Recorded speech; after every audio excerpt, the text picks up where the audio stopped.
Hello, everyone, and welcome to Coming Inside Out. I'm John Duerler.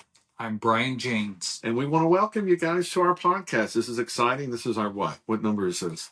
This is number 5. Number 5. This is number 5. So I'm glad you're joining us.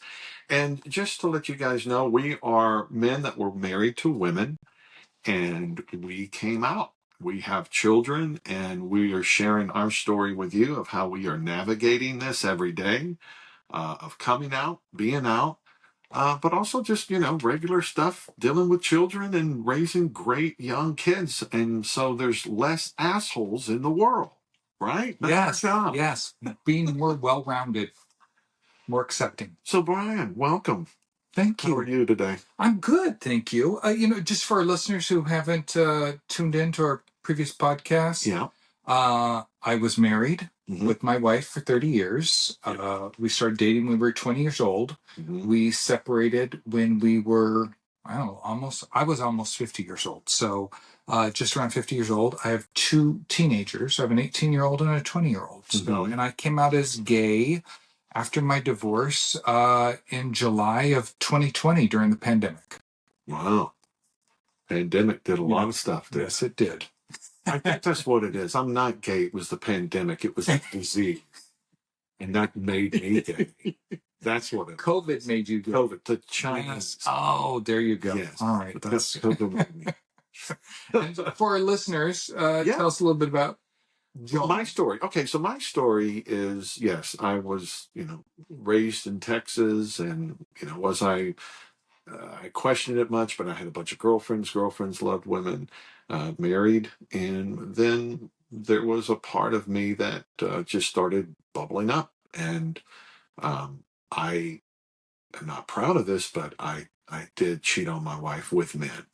And so that's kind of my little story. All right. You have 2 boys. 2 beautiful boys. And, we are a modern family. Their mother, she's one of my best friends, and she's a business owner with me in a business, and we are raising some great young men. There you go. Yeah. Nice. And we're both in Southern California. We're in Southern California. So, guys, if you're out there and you're like, what am I going to do? This is good. I tell you, man, I thought it was going to be the worst, but it actually turned out a lot better coming out and relieved. So, guess what month is next month? Yes, I know. It's Pride. Pride, that's Pride. Right. June. Yes. Pride is going on all over the world. I know. Well, it's Pride is celebrated in different states at different times of the year. So in Southern California, our Pride is June. Yeah, it's June. Well, Long Beach had theirs in May. Yeah. Long Beach Long Beach gets the jump on us. All right. Long Beach, which I've been there years ago for their Pride. I love Long Beach. Long Beach, I tell you, if you ever come to Southern California, Long Beach is a great city within its own. I mean, they're really forward-thinking city, and they have a great dog park too. Well, they have a great dog park. Good gay living over there. Yeah. Good gay living. If you need some gay living, come to Long Beach, California, where the gays are welcome. So, guys, welcome for joining us. What are we talking about today? Well, so Pride is right around the corner. Yeah. I'm going to be at the Pride Parade on Sunday, June 2nd. I'm going to be down there with some other gay dads from our group. We've been invited to a party down there. Somebody that lives in the neighborhood. So we're going to go to this party, and then we're going to go down to the Pride. I've not been to the Pride Parade before, so this will be a brand new experience for me. I went to Pride as a straight man.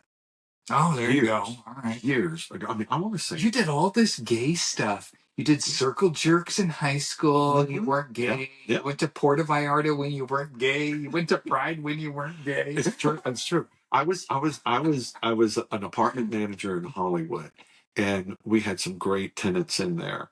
And this one guy, he was making all these feathers up, and again, I had a girlfriend at the time, but they're like, John, do you want to go to Pride with us? I'm like, hell yeah, why not? And we all dressed alike. It was really funny and cute, and I totally got hit on, but of course I did not. act out or anything. John, what are you, 6'5"? You're a big bear. If you're not watching us on YouTube, you're listening to us. John's a big bear. I'm 6'4", about 200, and well, I've lost some weight though. I was 315, but now I'm down to 289. So, trying to get fit. You got to get fit. Because the gay guys. My God, y'all are like Davids. They're like, well, I don't know. Well, not all. A big bear seems to be pretty popular. Well, yes, it is. It is very popular in the gay community. Definitely is. Yes. But my story about Pride in WeHo 20 years ago. So we're all there. We're drinking. We're getting messed up. And the parade is going. They have a parade. And who is on the convertible? None other than Anna Nicole Smith. Oh, remember Anna Nicole? So I'm like, Anna! I was so drunk. I ran into the parade and I dove into their convertible. And then I fell on her lap and I turned over and said, "Hey, lady." And she just started laughing and hugging me. And it was just so cool. She was, poor thing. She was, had a tough life. But that's my first Pride I ever went to was, All right. I went to Pride in Palm Springs. I think it was 2021, but really Pride wasn't happening during the pandemic. So there wasn't really anything going on. And then I did go down there last year also, but this is my first LA Pride. So I'm looking forward to it. Yeah, I may join you guys. Oh, nice. If I'm not working on Sunday. All right. Because I'm a preacher. Yes. In the Baptist church. Yes. Preach. Yes. No. And your chapel is your open house. My whatever your listing is. Yes. Wherever my listing is. We're both real estate agents, by the way. You're joining us. And again, if you know anyone that is buying or investing or selling in the Los Angeles area, call Brian and me. We'll help you guys out. You can email us cominginsideout@gmail.com. So, John. Yeah. You shared previously that when you first started hooking up with other men, I believe you were going on Craigslist. Yeah. Walk us through that a little bit. When was this? When did you start deciding or thinking, I want to hook up with another guy? I want to see what this looks like, feels like? It was some years ago, and Craigslist was the way to hook up. But there's also the AOL chat rooms had some stuff too. Okay. Back in the day. I mean, that was a long time ago. Craigslist got rid of its whatever that hookup app was, or they did portion of it. But then, where do they go to now? Craigslist still does it, but it's on some other. It is. So when I came out, I had heard about Craigslist. So I went on Craigslist, typed it up, and that component of the program was gone, and it was called Double List. Oh, really? It took you to a site called Double List. So that was the very first place that I searched for other men. And you had all the little abbreviations for everything that I had to learn. Right. Married white man, MWM, M4M, whatever, all that kind of stuff. So. Oh, wow. Yeah. Yeah. And now we have all the apps. Now you got all the apps. I mean, it's instant. But it's interesting, too, because I talk with straight girls that are on the apps. Oh, yeah. I mean, and look, this is empowerment for women. They were always looked as the whore or the sluts, because they're not expressing their sexuality. Women were always put at home. And, I think that has changed, and women are owning themselves now.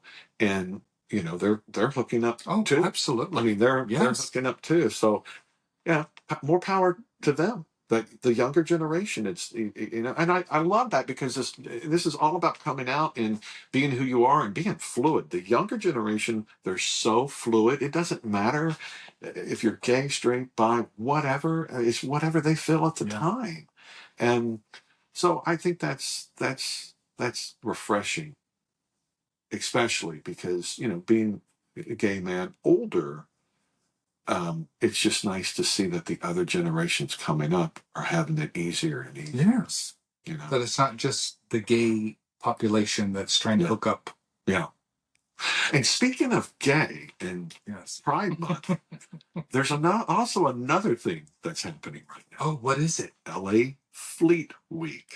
Oh, that's right, ladies and gentlemen. Fleet Week. The Navy boys are in town. Navy men and women are in town. Where is this at? This is in San Pedro, and I took the boys down there to tour the Carl Vinson, the aircraft carrier. The Carl Vinson aircraft carrier is it's the largest carrier in the world.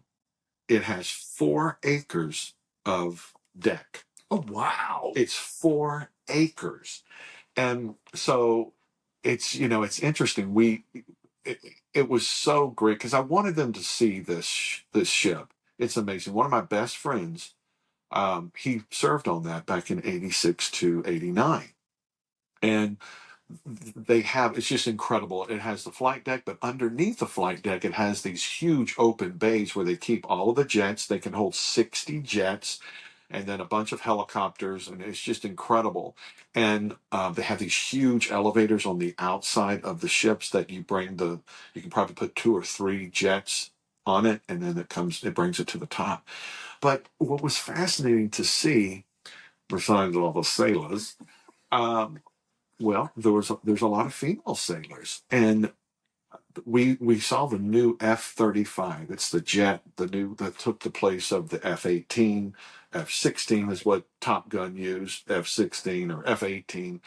But now the F-35 is a single engine, which I thought was crazy. But I met the 2 pilots. It's a one-man pilot, but it's a one-seater. You don't have 2 people in there. But I met 2 pilots who were outside of it. One's a female, one's a male. They're both hot. Oh, they were both. They were so hot. I mean, both of them were just hot. But I'm just so proud because I am a Navy veteran. I'm a Navy veteran. There you go. I served in the Navy. Believe me, and I didn't act out. It was crazy because I was still, Well, you straight. couldn't, could you? Oh, God. When you were in the Navy, there were men that were recognizably gay? No, not then. Back in the 80s, that was 87 to 91. So, I mean, there were some dudes there that when I would go on a ship, because I was a jet mechanic. I worked on the aircrafts that are frigates and destroyers, those type of ships. They had jet engines that ran the ship. And it was in a big module. It was, very, very cool. But anyway, you could, guys would cruise each other in the ship. So so there were hooking up going on. All right. Yeah. So anyway, I love that Pride, Fleet Week is right before Pride. And it was just great to see all of the sailors. And, I tell you what this did.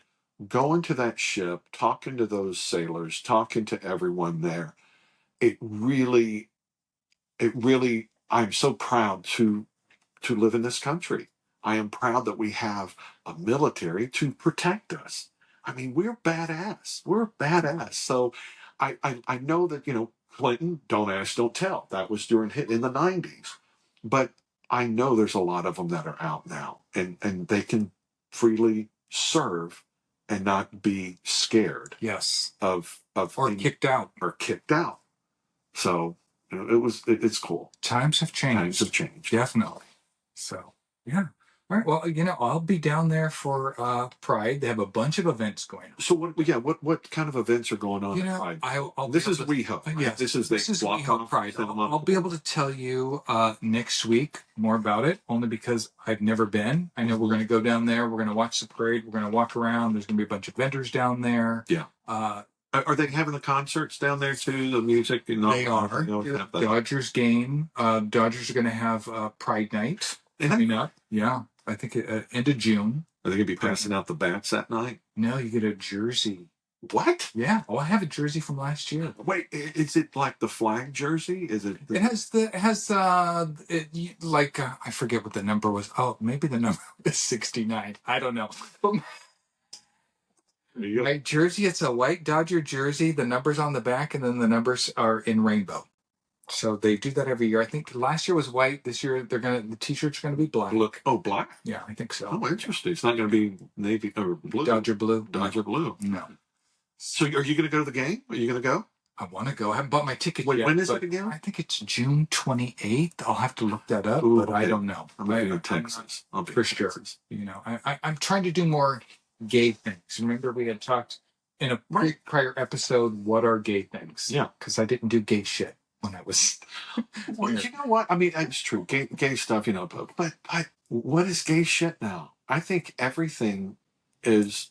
the gay community. You got football players, basketball players. Yeah. It's changing. It's like the phrase that people, oh, don't be gay, or that's too gay. Yeah. What do they mean? Effeminate, or don't be a pussy? That's what. If you break it down, I think a pussy is a compliment because that's a tough thing. I came out of a pussy. We all came out of a pussy, and that thing. Oh my God. Let me tell you, that thing the pussy had to form and stretch and allow someone to go out, but it also allows people to come in. I think pussy has gotten a bad rap of it being weak.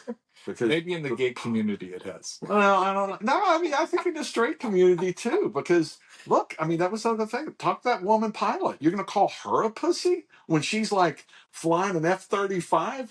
That's a compliment. So it's interesting how you look at the word pussy, because traditionally it's always been weak, or don't so you're feminine. Yeah, you're feminine. Yes. Well, not no. Mm-mm.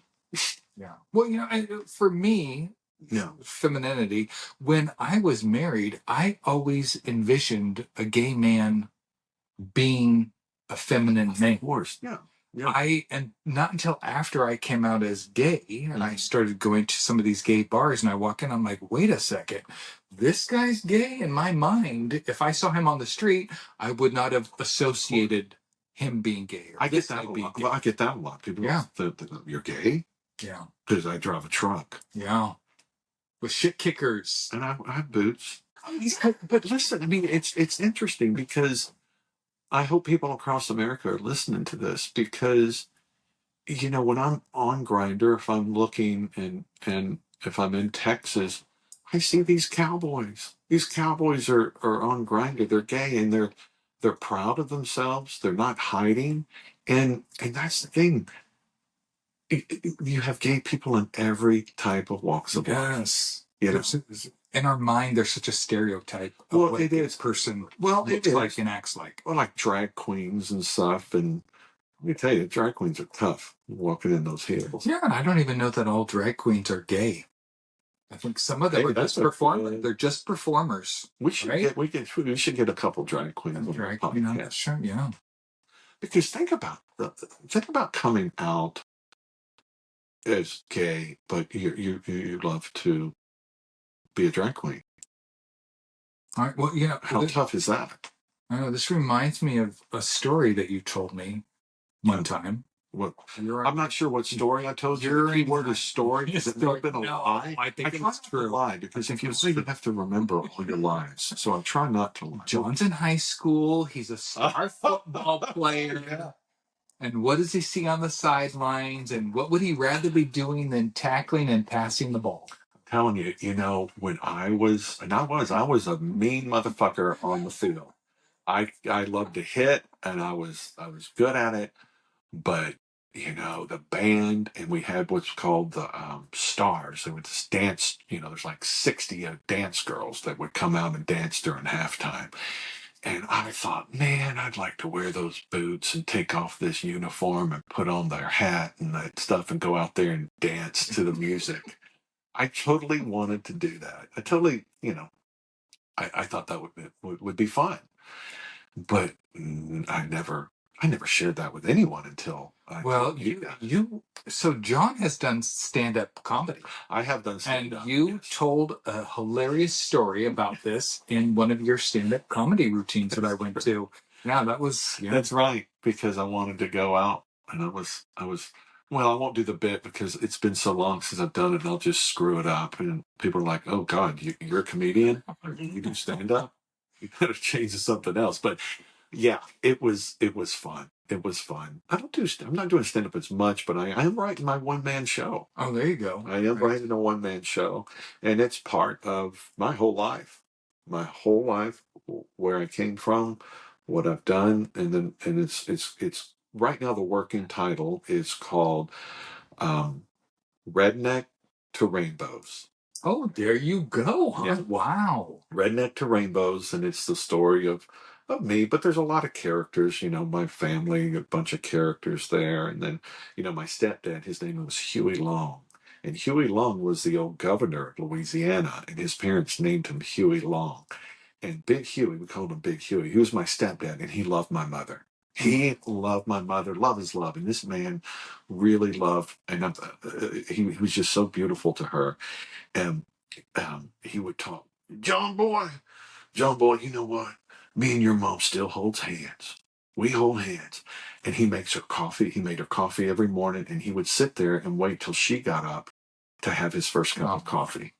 You talk about just love. Yeah. He was such a good man. And I don't know where we got off. I don't know, but did you come out to? No, he died. He died. He Okay. died before I did. Wait. I came out to my mom. I didn't never come out to Huey. I didn't come out to Big Huey. Oh, but anyway, Big Huey, he never wore shoes. He liked to be barefooted. He was even at the grocery store. No, well, if they'd let him. If they let him. But he didn't like wearing shoes. He didn't like wearing shoes. And he was the sweetest man, but he was big. He had all of his big brothers. They were Dutch. And and he just didn't like wearing shoes. But he'd wear shoes if he had to. But he was incredible. But yeah, so again, I forgot. But yeah, he's no longer with us. He was a good man. He was a good man, and that's what you want for your mom. Absolutely. Well, yes, you want somebody who's going to accept you for who you are, love you for who you are. Yeah. That's what we're both striving for. Yeah. Just we all want to be loved. Yes. Right. Yeah. So you came out to your whole family, all your siblings, and everybody knows. Well, yeah. Well, all my siblings except my one sister, who we don't talk, and she didn't deserve for me to come out to her. And in fact, the perfect example of that was I told my brother, my sister, my mom, and my cousins and such, but I never told my sister. But yet she heard that I was, and then she started telling everybody that I'm gay. And it was like trying to tell on you. To tell on me, because she needs the attention. Yes. And she needs to bring you some gossip. And guys, that's going to happen. People are going to come into your lives if you come out. And you know what? And that was one thing that my counselor was telling me when I was coming out. She goes, you can't control what other people say or do. And just let them do it. And I was able to be at peace with that. And once you're able to be at peace with that, let them talk about you. My mom says, let them talk about you. They're leaving someone else alone. Yeah. Well, and when they're focused on you, they're taking the attention away from themselves. Right. So there's obviously something missing that they have to put the attention on you to begin with. So. And what about you? Well, I came out in mass text messages, not to be, whatever. But you're a millennial. Millennial. I came out during COVID. So you came out. Well, yeah, like our last podcast, you were talking about that you went on to TikTok but that has to be free. I mean, because I would have. I'm doing it now, but I don't think I would ever do that. I didn't want to make 20 phone calls, so I got I just looped all of my family into one giant text message, and I said, hey, it's after my divorce. Mm-hmm. I've been in therapy. I've done some soul searching, and I'm just, I've made the decision that the next time I am dating, I'm going to date a man. This was something that, has been suppressed deep down inside of me for many years, and it's bittersweet that I'm divorced, but going forward, I'm going to live my truth and be with a man. So I think that's refreshing too, because sometimes you forget. I forgot who I've told. I sent this text message out, and then I just turned my phone off because I really didn't care if someone was going to have negative.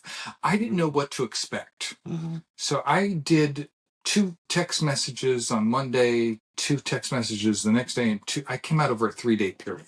Right. So the very first group of people that I texted were people that I worked with. Mm-hmm.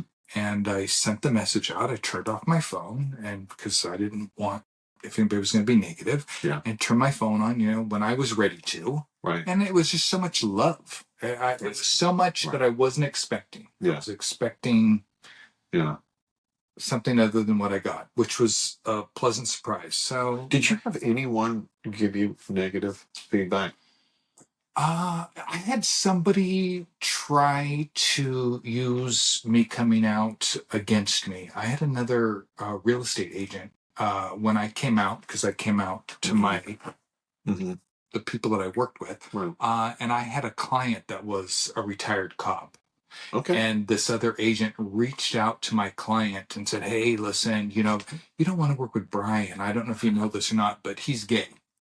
Oh my God. See, and that was a fear for me too. All It was right. like, people are going to know they're not going to want to work with you. It was just the opposite. This guy and his wife loved me more than any client I've ever had. The fact that this other guy tried to out me to my client and thinking that he was going to fire me and use them, it was, it was perfect.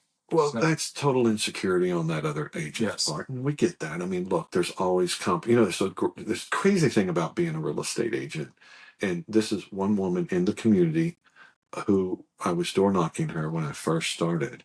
And I thought, oh my God, I'm so sorry. I'm door knocking. She goes, honey, don't worry about it. She goes, listen, we are competitors, but we need each other at the end of the day. Yes. Because it is such an incestuous business that you this guy, anybody that's going to try to sabotage you, he's going to need you to bring the buyer, another buyer. It's just, short thinking. I know. It's somebody who works thought out that he was going to. But that was the thing. Ever since I came out, all of my clients are like, oh, now they want design tips. John, what do you think about this? Oh, honey, because the authority that I have now, like, that you're gay versus being straight from Texas. Well, shit, I'm not going to ask him about curtains. I'm so good at that. I'm good about, having this house staged, what they should get rid of, they should keep. So now they really listen to me. So what has changed since you came out?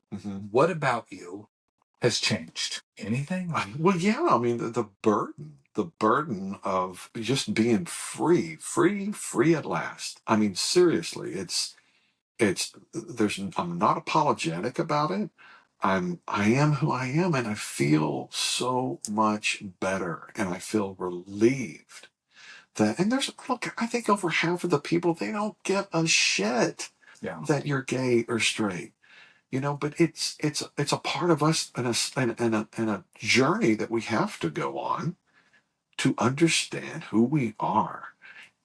And honestly, it has been so uplifting and so positive since I did come out. And the love that I've had from other people. And the people that, are the haters, they're going to hate regardless. Are you still coming out? Of course. You know what? Well, that's a great question. That is a great question. I think in some situations, we're always coming out, I think, until, I don't know. That's a very deep question, because what defines us as coming out? What is coming out, really? I mean, there's so many different levels of it, right? Yeah. I shared with you that my older son at 16 came out to me. Yeah. I came out to him. He came out to me in the same conversation. Right. Because I had lived, in the closet for 50 years. Yeah. When I came out, I bought my just woke up gay again or woke up gay again shirt. I bought my rainbow shirts, my Nike with the rainbow on. I bought gay shit. Yeah. Because I wanted to let everybody know. I wanted to advertise the new Brian. My son, I bought him stuff also. He doesn't wear anything. He doesn't wear anything that promotes it. Interesting. Because he is who he is. Mm-hmm. He's known who he is for 10 years. But he doesn't want to advertise it.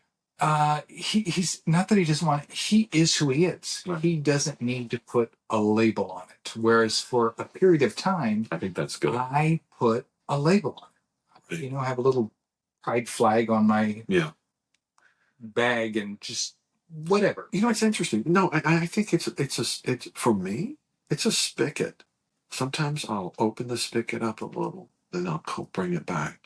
And you know what? That's exhausting. You know, it really is. Like there's a part of me that I want to put the gay pride flag in front of my business, but I have it. Yeah. And then I have these great, this is a shout out to Brooks shoes. Here's a little commercial. Brooks shoes. If you're getting big and you're heavy and you need some shoes that are going to support your big ass, Brooks running shoes. They are great and they'll support the big boy. I bought Brooks shoes, and Brooks has, you can go to their website and they have like for Pride Month, they have all these shoes that have the colors and everything.